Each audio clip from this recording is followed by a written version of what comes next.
بسم اللہ الرحمن الرحیم۔ السلام علیکم پیارے بچوں، کیسے ہیں آپ؟ یقیناً ٹھیک ہوں گے، تندرست ہوں گے۔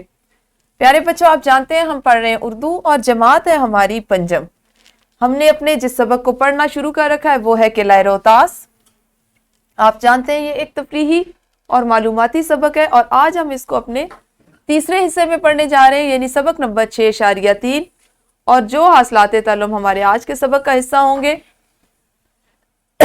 وہ کچھ اس طرح سے ہے کہ استحسانی اور تنقیدی گفتگو کر سکیں، یعنی کسی چیز پر تعریف کرنا، اس کے مثبت اور روشن پہلوؤں پر بات کرنا، اس پہ پسندیدگی کا اظہار کرنا استحسانی گفتگو، اور تنقیدی گفتگو یعنی اس کے منفی پہلو، جو چیزیں آپ کو اس میں پسند نہیں آئی یا اس کے تاریک پہلو، ان پر بات کرنا۔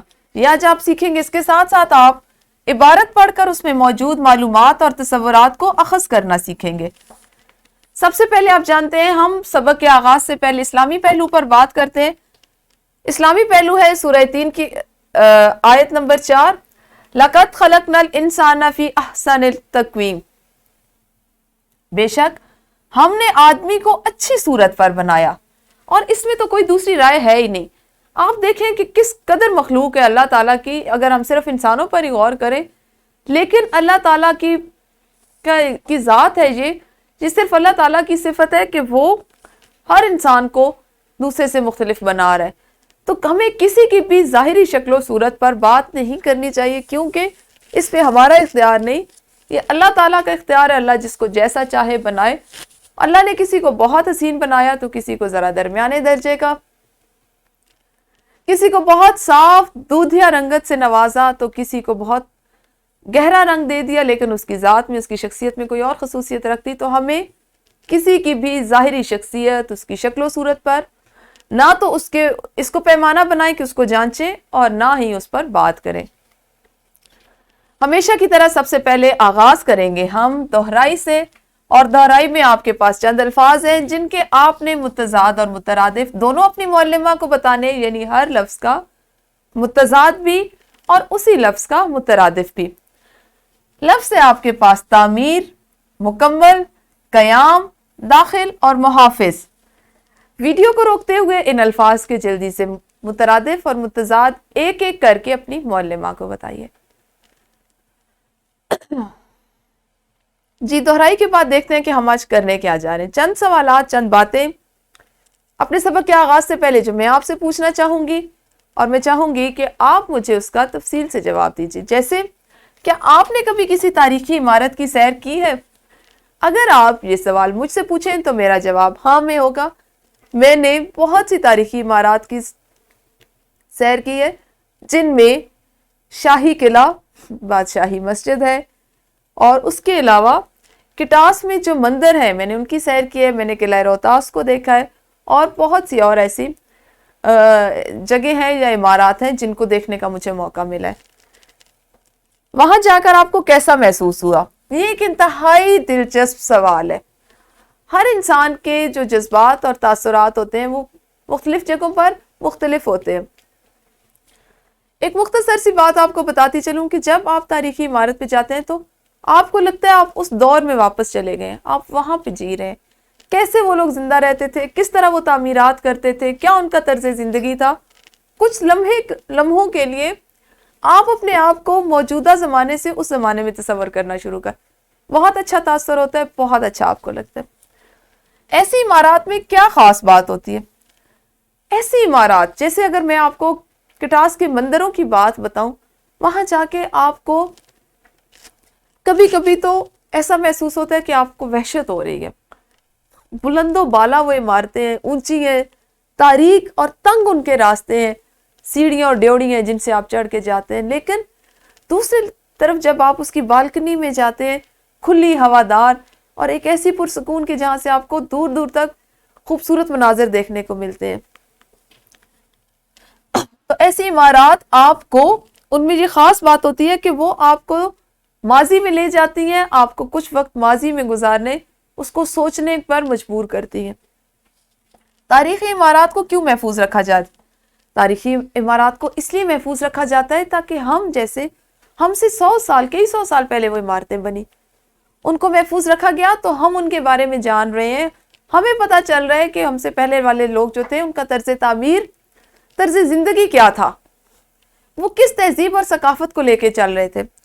اگر ہم ان کو محفوظ رکھیں گے تو آنے والی نسلیں جو ہیں وہ ان سے سیکھیں گی، ان کو اندازہ ہوگا، ہو سکتا ہے وقت جتنی تیزی سے بدل رہا ہے، لوگوں کے پاس رہنے کی جگہ جو ہے وہ مختصر ہوتی جا رہی ہے، تو ان کو اندازہ ہو کہ پہلے زمانے میں لوگ کس قدر کشادہ عمارات میں رہتے تھے، ان کی تعمیر کس قدر کس طرح سے کی جاتی تھی، بلند و بالا بنائی جاتی تھی، چھتیں اونچی رکھی جاتی تھی، ہوادار رکھی جاتی تھی۔ تو یہ چیزیں آپ کی تاریخ، آپ کی تہذیب، آپ کے تمدن کو ظاہر کرتی ہیں، اس لیے تاریخی عمارات کو محفوظ رکھنا بہت ضروری ہے۔ ان تمام باتوں کے بعد آپ کو اچھے سے پتہ چل گیا ہوگا کہ ہم آج کیا کرنے جا رہے ہیں۔ ہم نے آج کرنا ہے سبق کا پہلا نصف اور اس کی بلند خوانی۔ ہم اس کو پڑھیں گے، سمجھیں گے اور اس پر بات کریں گے، ٹھیک ہے؟ اپنی کتابیں کھولیے۔ سب سے پہلے ہم نے جو آج خاص الفاظ پڑھنے ہم ان کو دیکھ لیتے ہیں۔ اردو کی کتاب کھول کے اپنے سامنے اپنی میز پر رکھیے۔ سب سے پہلا لفظ ہے آپ کے پاس سطح مرتفع، نقل و حرکت، ہنرمندی، شاہکار، برج اور ثقافتی ورثے۔ یہ وہ خاص الفاظ ہیں جو آپ کے لیے نئے بھی ہو سکتے ہیں اور جن کو ہم آج اپنے اس سبق میں پڑھیں گے۔ سبق کے جو متن ہے اس کی بلند خوانی میں آپ کے لیے کرتی ہوں، آپ اس کو غور سے سنیں اور سمجھیں، ٹھیک ہے؟ قلعہ روہتاس ضلع جہلم سے تقریباً 16 کلومیٹر کے فاصلے پر سطح مرتفع پوٹھوہار اور کوہستان نمک کے درمیان واقع ہے۔ اسلامی طرز تعمیر کا بہترین شاہکار ہے۔ شیر شاہ سوری نے اسے اپنے دور حکومت میں فوجی نقطۂ نظر سے تعمیر کروایا تھا تاکہ دشمن کی نقل و حرکت پر نظر رکھی جا سکے اور بغاوت کا سر کچلا جا سکے۔ اس کے ایک سمت میں نالا کس، دوسری سمت میں نالا گھان، تیسری طرف گہری کھائیاں اور ایک سمت گھنا جنگل ہے۔ قلعہ کے عین سامنے جرنیلی سڑک گزرتی ہے جو شیر شاہ سوری نے تعمیر کروائی تھی۔ قلعے کے کل 12 دروازے ہیں اور ہر دروازے کے ساتھ کسی نہ کسی بزرگ کا مقبرہ ہے۔ قلعے کی تعمیر میں 3 لاکھ مزدوروں نے بیک وقت حصہ لیا تھا اور یہ 4 سال 7 ماہ اور 21 دن کی مدت میں مکمل ہوا۔ کیا آپ جانتے ہیں کہ ذیل میں ہم دیکھتے ہیں قلعہ روہتاس 16ویں صدی عیسوی میں راجہ ٹوڈر مال نے شیر شاہ سوری کے کہنے پر تعمیر کیا تھا۔ یہ قلعہ تقریباً 1400 ایکڑ اراضی پر پھیلا ہوا ہے۔ شیر شاہ سوری کے عہد میں اس قلعے میں توپ خانے کے علاوہ 40,000 پیدل اور 30,000 سوار فوج باساز و سامان قیام کیا کرتی تھی۔ قلعے میں 86 برج اور پانی کی مسلسل فراہمی کے لیے 3 کنویں بھی موجود تھے۔ ایک روایت کے مطابق قلعہ روہتاس پر اس وقت کے 34,25,000 روپے لاگت آئی۔ قلعہ روہتاس کے 12 دروازے سوری سلطنت کے کاریگروں کی بہترین ہنرمندی کا منہ بولتا ثبوت ہے۔ یہ تمام دروازے جنگی حکمت عملی کو مد نظر رکھتے ہوئے بنائے گئے۔ ان دروازوں کے نام ہیں ہزار خوانی دروازہ، خاص خوانی دروازہ، تلاکی دروازہ، شیشی دروازہ، لنگر خوانی دروازہ، قابلی یا بادشاہی دروازہ، سہیل یا سہیل دروازہ، پیپل والا دروازہ، گڑھے والا دروازہ، گٹیالی دروازہ، موری دروازہ، شاہ چانن دروازہ۔ ہر دروازہ خاص اہمیت کا حامل ہے۔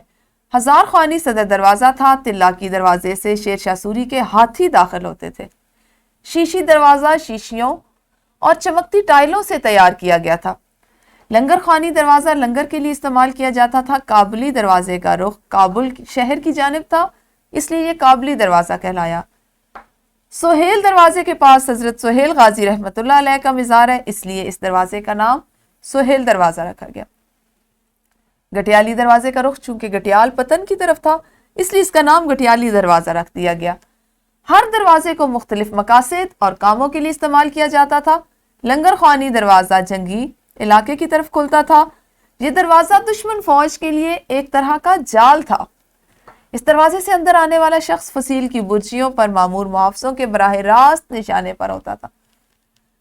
قلعہ روہتاس میں ایک محل رانی محل کے نام سے تعمیر کیا گیا۔ رانی محل بھربھرے پتھروں سے بنایا گیا تھا۔ انتہائی دلچسپ سبق ہے۔ یقیناً آپ کو اس کو پڑھتے ہوئے ایسا محسوس ہو رہا ہوگا کہ آپ ساتھ ساتھ اس علاقے کی سیر کر رہے ہیں۔ آپ کی کتاب میں کیا آپ جانتے ہیں کہ ذیل میں جس طرح سے دیا گیا کہ قلعہ روہتاس کی تعمیر چھوٹی چھوٹی اینٹوں کی بجائے بڑے بڑے دیو ہیکل پتھروں سے کی گئی تھی۔ دیو کے سائز کے، ان کی جسامت کے بڑے بڑے پتھروں سے کی گئی، ٹھیک ہے۔ یہ تھا ہمارا آج کا سبق جس میں آپ نے ابتدائی طور پر آدھا حصہ پڑھا۔ اب اس کے بعد آپ ایک انفرادی سرگرمی کریں گے کہ پہلے نصف کی بلند خوانی تو ہم نے ابھی کر لی ہے۔ آپ سب نے اب کیا کرنا ہے کہ اپنی اپنی کاپی پر قلعے کے دروازوں کی تفصیل لکھنی ہے۔ ابھی اگر آپ کے پاس اتنا وقت نہیں تو آپ یہ کر سکتے ہیں کہ قلعے کے جن 12 دروازوں کے بارے میں پڑھا ہے صرف ان کے نام لکھیے، تفصیل آپ گھر جا کر بھی لکھ سکتے ہیں۔ ویڈیو کو روکیے اور سرگرمی کیجیے۔ جی تو انفرادی سرگرمی کے بعد ہم بڑھیں گے گروہی سرگرمی کی جانب۔ ہماری آج کی گروہی سرگرمی ہوگی کہ آپ کو 4 گروہوں میں تقسیم کیا جائے گا اور قلعے کے 3 دروازوں کے نام تفویض کیے جائیں گے۔ آپ کی معلمہ آپ کی مجموعی تعداد کو 4 حصوں میں تقسیم کریں گی اور ہر ایک کو قلعے کے 3 دروازوں کے نام لکھنے کے لیے کہا جائے گا۔ اب آپ نے برقی میڈیا سے مدد لے کر ان کی مزید تفاصیل حاصل کرنی ہے اور اپنی کاپی پر لکھنی ہے اور تصاویر بھی وہاں پہ چسپاں کرنی، ٹھیک ہے۔ اس میں ابتدائی طور پر جتنی معلومات جس گروہ کو ملتی ہیں وہ اپنے پاس لکھ لیں، لیکن مزید زیادہ تفاصیل، زیادہ معلومات کے لیے آپ کمپیوٹر لیب جا کر بھی سرگرمی کو کر سکتے ہیں اور گھر جا کر بھی کر سکتے ہیں۔ تو ویڈیو کو روکیے اور ممکنہ حد تک جتنا کام آپ کو بھی دیا جائے اس کو کیجیے۔ جی یقیناً گروہی سرگرمی کے بعد آپ کو پتہ ہے ہم کریں گے مشق کا سوال نمبر 1 آپ کریں گے کہ سبق پڑھ کر ذیل میں دیے گئے سوالات کے زبانی جوابات ہیں، اس سے صرف وہ حصہ کیجیے گا جو ہم نے آج پڑھا۔ اور سوال نمبر 2 بھی سبق کو مد نظر رکھتے ہوئے درست جواب کا انتخاب کریں اور متعلقہ دائرے کو نیلے قلم سے بھریں۔ یہاں پر ایک بات جو آپ کو بتاتی چلوں وہ یہ ہے کہ آپ کا اس سوال کا تیسرا جزو قلعہ روہتاس میں کابلی دروازے کے نزدیک واقع ہے۔ اس کے جو 4 جواب دیے گئے اس میں کتابوں میں اشاعت کی جو غلطی ہوئی تھی یہاں پر شاہی حمام جو ہے وہ درست کر دیا گیا۔ ہم نے اس کو اپنی کتاب میں ٹھیک کر لیا۔ یہاں پر اس کا جو دوسرا جواب ہے وہ شاہی حمام ہے۔ آپ اس کو اگر آپ کے پاس ابھی کتاب کا پرانا ایڈیشن ہے تو ٹھیک کر لیجئے، اگر نیا ایڈیشن ہے تو اس میں تو یہ ٹھیک ہو چکا ہے۔ تو جن بچوں کے پاس ابھی تک پرانا ایڈیشن ہے وہ یہاں پر جو اس کا دوسرا جواب ہے، دوسرا انتخاب ہے، اس کو کاٹیں اور شاہی حمام لکھ لیں، ٹھیک ہے۔ یہ غلطی سے حمام کی بجائے محل لکھا گیا ہے، اس کو آپ درست کر لیں اور اس کام کو آپ نے ابھی جماعت میں کرنا ہے، ٹھیک ہے۔ اس کے بعد آپ کی ایک ورک شیٹ ہے جو آج آپ کا گھر کا کام ہوگا، ٹھیک ہے۔ ورک شیٹ میں آپ نے اپنے شہر میں موجود تاریخی عمارات کے نام لکھنے ہیں اور کسی ایک کے بارے میں 10 جملے بھی لکھنے ہیں۔ دوسرا سوال ہوگا کہ تاریخی عمارات کو دیکھ کر ہم کیا سبق حاصل کرتے ہیں۔ انتہائی دلچسپ سوال ہے جس کو آپ کو سوچنا پڑے گا، غور کرنا پڑے گا، پھر آپ کی یہ ورک شیٹ مکمل ہوگی۔ تو یہ تھا ہمارا آج کا کام جس میں آپ نے قلعہ روہتاس کے ابتدائی حصے کے بارے میں جانا، سیکھا اور بہت سی معلومات میں اضافہ کیا۔ کل اسی سبق کے اگلے حصے کے ساتھ ملیں گے، اس وقت تک اپنا خیال رکھیے۔ اللہ حافظ، شکریہ۔